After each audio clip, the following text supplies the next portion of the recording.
Namaha. Om Gam Ganapati Namaha. Om Gam Ganapati Namaha. Om Gam Ganapati Namaha. Om Namah Shivaya.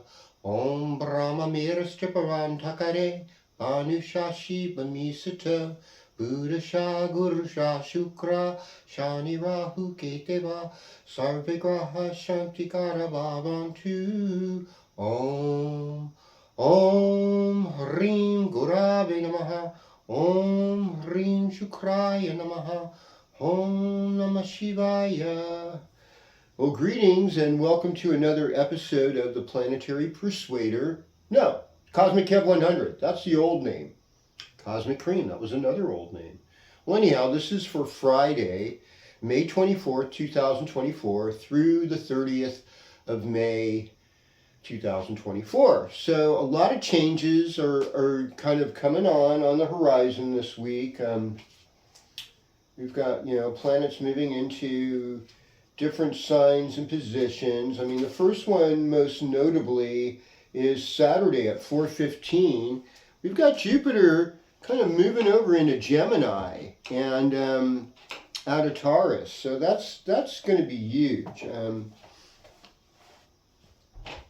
Yeah, let's get everything situated here for the first one. So what we're going to see is enhanced communication. We're also going to see enhanced surveillance on communication.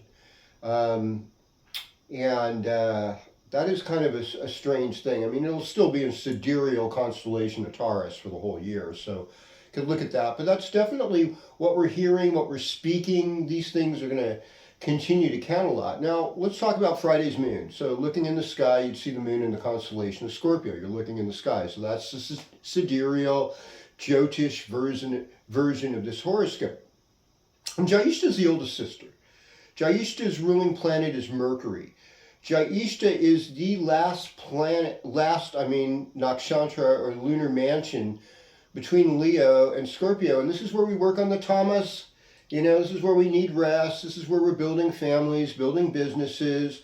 And so the thing is, like, Jyeshta is like graduation day, So some of you might be having graduations wherever you live on Friday.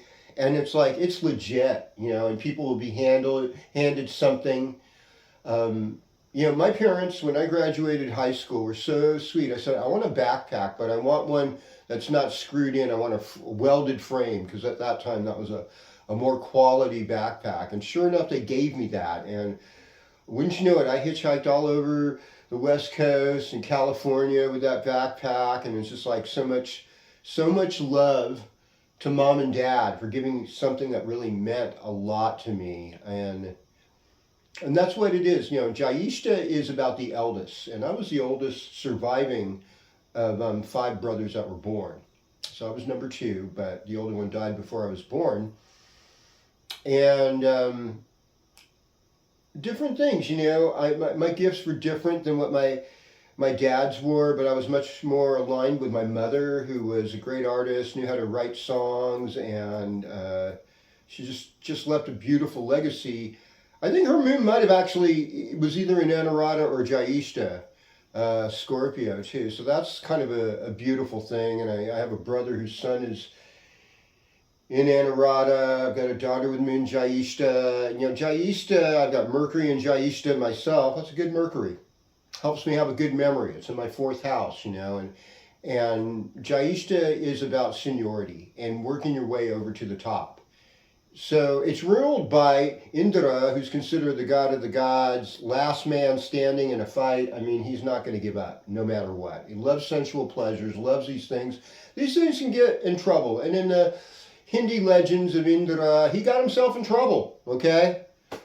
So, I mean, a lot of things, I have like people that I talk to, or Christians, they are just not, this whole astrology thing, they have a real hard time with it, some of them, because they don't. But then at times, then they'll be talking about eclipses and stuff, and I'm going, wait a minute, folks. This is the same thing. What about those wise men that followed the star to baby Jesus? I mean, are you not able to integrate all this stuff? Has a meaning, 12 signs, 12 disciples. You're not getting it, do you? 12 tribes of Israel? Okay. Well, all this stuff, and it, is interrelated. Anyhow, so Jayishta, a lot of times people are jealous of Jayishta. Jayishta, besides the ruling deity of Indra, there's also Lakshmi's older sister, Alakshmi, who made a lot of sacrifices, so Lakshmi could be a great goddess. And this is what like big sisters do. Big sisters will often make sacrifices for the little sister to help them up along the way. I mean, here in the United States, you know, we're a little bit, especially if you've been here more than 3 or 4 generations, we become kind of more cutthroat, materialistic, and we start to lose what our roots are. But what I've noticed in immigrant countries, the siblings really help each other. The sisters help each other lift up, they help their parents, they live with them. This traditional way of living is not a bad way. Mercury gives intelligence, folks. This is a moon about intelligence, and yes, you know, moon's debilitated in Scorpio, and you know, people might be feeling a little bit like, especially after we just had, you know, Venus and Jupiter are still kind of clashing with each other. I mean, they're conjoined, and I know Western astrologers are like, oh, this is wonderful, but let me tell you, this Jyotish stuff is real, people. That this Vedic astrology, and their interpretation is no. You don't know what you're talking about. 2 gurus are powerful. Venus and Jupiter are very powerful. And they both are benefics. They both enhance our life. But when they get together, it's like, one benefic wants to be smarter than the other. You know, Venus really wants to be kind. And Venus is probably going to win in this particular war. And Vedic astrologers associate Jesus, actually, Yeshua, with Venus. And that was the star, or graha, that the wise men were following. And they also associate Krishna with Venus too. And Venus is the only graha that has the ability to raise the dead. And if you have Venus and Jayishta, or an association with Jayishta, it's also considered very auspicious in some way. Even though, you know, Venus in Libra, Venus in Pisces, Venus in Taurus is, you know, super powerful. And in Vedic astrology, Venus is in Taurus, but it is about to move into Gemini in Western astrology. So we're going to have Venus in Gemini. Oh, let's see now. When does that happen? Or did it happen already? I think it did. I'm not, you know, super sure, but anyhow, Venus is about to go into Gemini. I should just look this up so we know that we're right on about. Yeah, Venus is going into, I'm looking at the wrong page. Venus is going into Gemini on, today, Thursday. It just happened. Oh my gosh.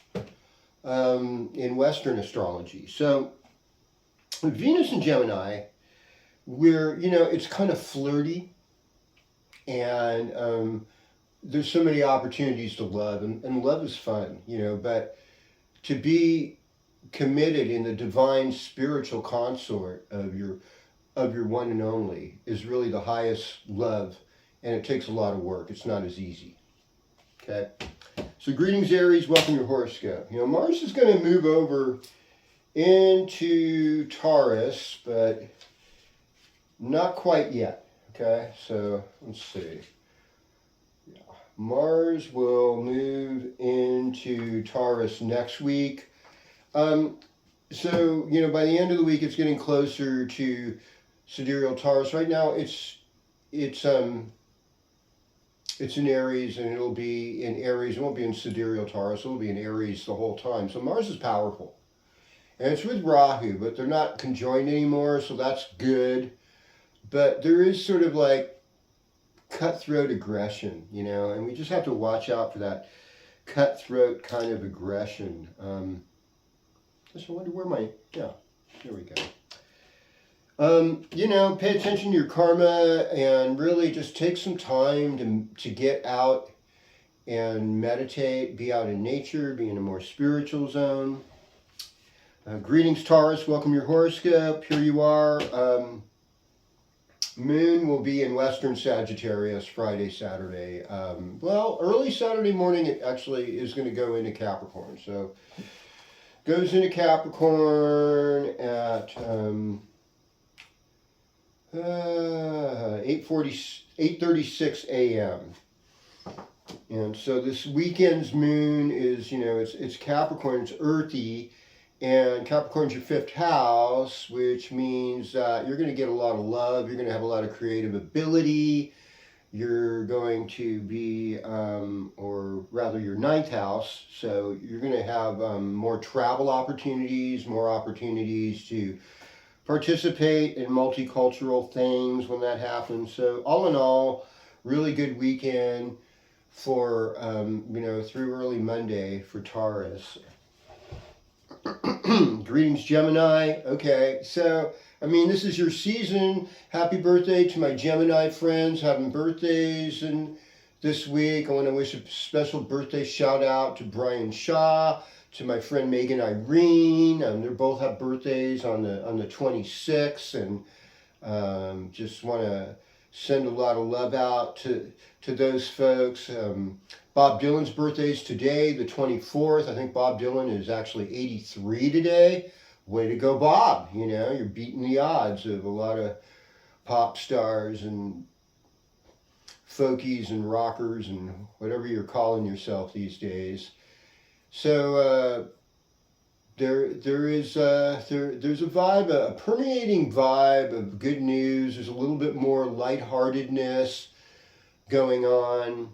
And, with Venus in your first house and Jupiter moving in there too, it's like you've got the two gurus now, you got these two benefics. And so better people are going to be around you. It might get a little rocky. And, sometimes good people fight. Some people, are a little more Jupiter. Some people are a little more Venus. I'm a little more Venus than I am Jupiter. I'm in Jupiter Joshua though now, and so I have to kind of let that vibe go. Live in the higher path. Greetings, Cancer. Welcome to your horoscope. Gemini time is like 12th house. That's sort of a period of loss, and pay attention to your dreams. This full moon was kind of off the hook for me. I had some pretty wild dreams, and I'm just trying to be more healthy, more sattvic, more stable, and just more open to taking care of myself better and taking care of the people around me that I love. That's where it's at, folks. There's no escaping that. And you're really in the public eye a lot. There's a lot of responsibility on you. You can see that from this horoscope. It's kind of a romantic weekend for Cancer because the moon's in the 7th house during the weekend. So I think you're going to like it, And I think overall, you just have to be more spiritual, praying, tying up loose ends, because this is the end. These are the last 3.5 weeks of your solar year. So, you're getting ready to start a clean slate for 2024 and you. Hello, Leo. Welcome to your horoscope. Gemini time for Leo is like super social. It's like a lot of parties, graduation parties, people getting ready to retire, take vacations, babies being born, people getting married, all kinds of celebrations, And unfortunately, sometimes, in these times, a lot of celebrations of life, like people who have passed. So these are all things that we're dealing with in this journey. And, relationships are really transforming in your life. They're becoming something different than they were before. That's nothing to be worried about. You got a lot of responsibility. Everything's there in the upper house, your career and social life, though, is really where the focus is. That's where things are really blooming and blossoming, and good people are showing up for you, and I'm happy for you. Okay. Greetings, Virgo. Welcome to your horoscope. Okay, this is the next phase, So Gemini is a Mercury ruled sign. And Gemini rules what, your 8th house? No, your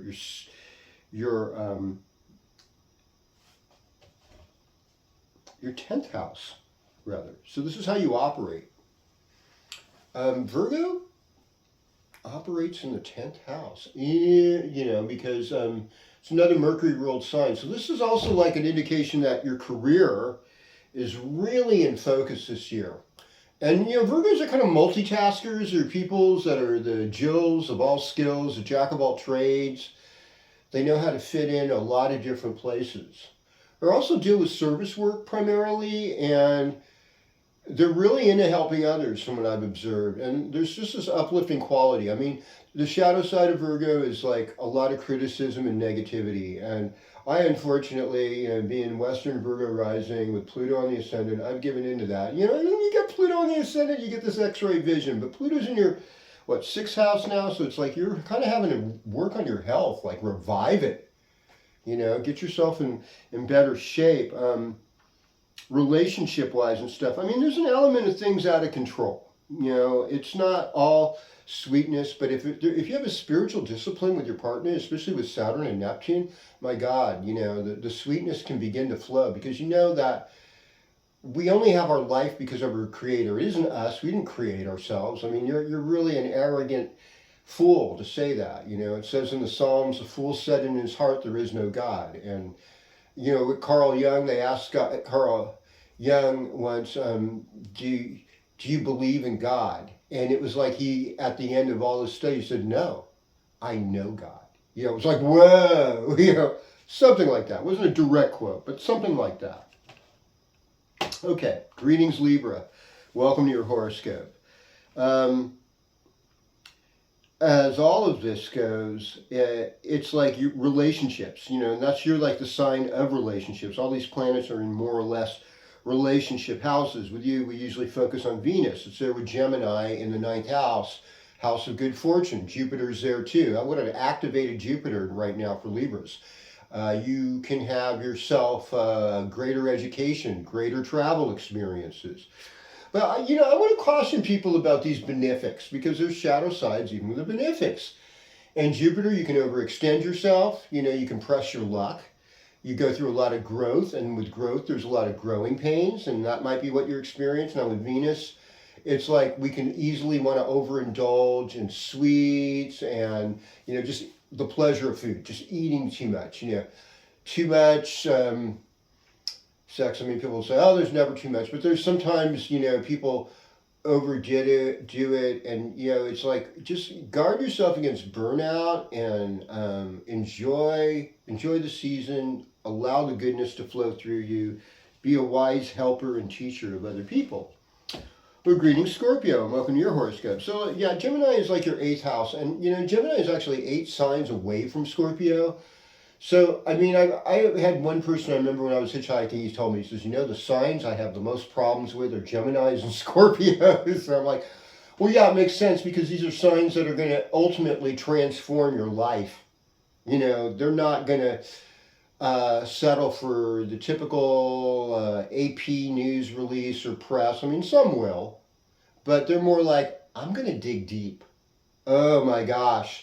This is where you get on like Substack and BitChute and Patreon and all these Rumble, all these kind of like underground websites and stuff, and you're like, whoa, you're listening to a little Joe Rogan or Russell Brand, and they're bringing out stuff that you just don't normally hear, and you're like, dang, this is deep. And I know like the state, the legacy media is like frightened by these people, because they're bringing up issues they're not willing to touch, because they threaten their corporate sponsors basically, and the banks and insurance companies that run them. And so it's tough being human. It really is. That's all I can say. And I think though, the worst thing we can do is just keep on doing the same thing over and over and over again. But I think that makes us feel secure. So if it makes you happy, I'm happy for you. But yeah, there's some transformation and change. It's not, Taurus time is like a little easier for you, is what I'd say. And what I'd say for Scorpio is just, hey, let other people do their thing. Don't worry about other people. You just do your thing. And just relax. Don't expect to be in charge. It'll get better when we get to summer solstice. Okay, so Sagittarius. Gemini is your partnership sign. Welcome to your horoscope. The moon for Friday, lovely day for you. You've got your popularity. I mean, moon does go into that kind of Gandanta place Friday night we talk about in Vedic astrology. and Saturday morning, and so there might be a little bit of this sort of uneasiness, left over from this interesting full moon that we had Wednesday, Tuesday night, Wednesday morning. Just kind of interesting feelings have been really evoked from all of these things. I've been invoked since probably Wednesday night, and certainly even Thursday morning, and just today. I mean, I feel like that full moon vibe is calming down a little bit. Thank God. And this will be the rest of the couple of weeks that we're going through. It's just going to be just like settling things, getting things in order in your life, and your love life. Things could definitely change, whether you're a Gemini man, Gemini woman, especially if you're Gemini rising. This is the year where all your relationships change. Could be career change, could be moving, could be you could be in a relationship that was okay, but then it got better. I'm in one of those kind of relationships. It was okay, but then it got better because we worked on it. We decided to work on it. And love is work, folks, and if you keep working on it, things can get better. I believe that. I know that, especially when you have a prayer life and you're with God. Greetings, Capricorn. Welcome to your horoscope. Saturn, of course, in Pisces, in the third house of siblings, neighbors. So this might be where your challenges are. You also might be trying to write a book, because the third house can also be like the library. And, and especially with Jupiter in Gemini too, it's like this is a long-term process that you've got something going on. You've got something to give that you normally aren't able to give everybody. And your ability to communicate and teach in some ways is needed, and you're offering service to other people. You're helping other people. You just got to take care of your health, prevent burnout. You're a little more introspective place, dealing with family, some rough family stuff, but some good family stuff that's inspiring and happy too. And of course, this weekend, moon will be in Capricorn, so you'll be like, you'll be the flavor of the weekend. All right. Oh, greetings, Aquarius. Welcome to your horoscope. When Pluto's in your first house, having somebody with a natal like this, it's kind of like you see stuff you're not supposed to see. It's like, oh, no. It's your emperor wears no clothes moment. The emperor has wonderful clothes, otherwise you're not fit for king. Oh yeah, he's got wonderful clothes, otherwise I'm not fit for, this is definitely the sign of recognizing a psyop when you see it. Oh, just by chance, this happened. Oh, we're so sorry that this medicine we put out didn't quite work the way we said it would, but hey, we got our money, we're fine. Shut up, you need us, we're rich. Yeah,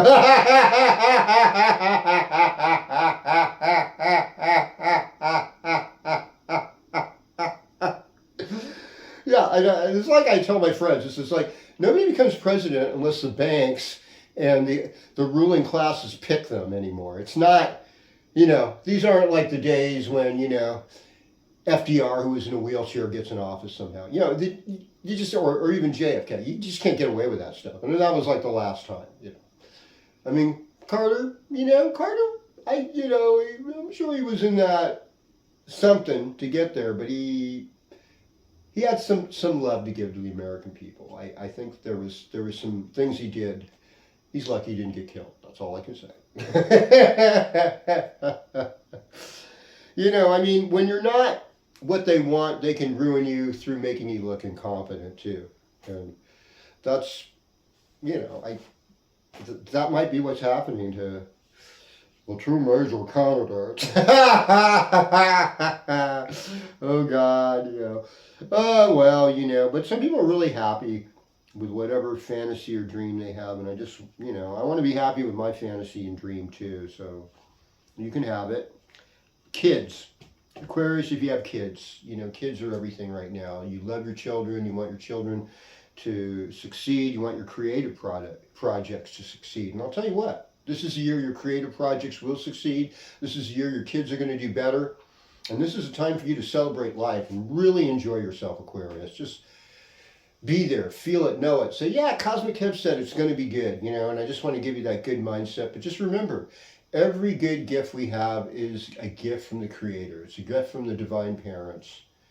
You know, it is, yeah. So I want you to know that. The Divine Mother, the Divine Father, Adonai and Asherah, whatever you want to call them, it takes two to make life, folks. And this is, I'm not dualistic. I definitely believe in the Supreme Godhead and all that. I just want you to know that life takes both, and without each other, we don't exist. You know, that's the truth of the matter. Okay, spent a lot of time in Aquarius. Pisces. You know, you've got a spiritual vision. And you're dealing with limits in your life because of Saturn. And I've really noticed that, I think, with a lot of my Pisces friends, there's just sort of this harder disappointment or something going on in their life. And it's like, I just say, get yourself a practice. You know, every morning, saying prayers, saying affirmations, reading the Bible, you know, or reading books that are uplifting, that help you make better decisions in life. I really like Marshall Rosenberg's book on nonviolent communication. That is an incredible book, and helping you empathize with others and really improving your game. Yoga of the Planets, Andrew Foss. So it's like a book full of mantras and their meanings. Pema Chandran's book. I mean, When Things Fall Apart is good, but I think Comfortable with Uncertainty is amazing. Deepak Chopra's book, The Seven Spiritual Laws, Gospel of John, nothing touches it. The Bhagavad Gita, I think there's a lot of things about faith there and trusting God in times when there's adversity. And some people don't like that. You know, it's like Bible's everything. Bible, everything, I'd say Ethiopian Coptic Orthodox Bible, 88 books, not just 66. No one should take away. Oldest legacy of Christianity. I want to give it up to the Ethiopian Coptic and for keeping the faith. And they knew about Jesus, like I said, 1,500 years before this. And, you know, a lot of this Rasta culture knows about them. Some of them have alliances with that faith. There's something to this, folks.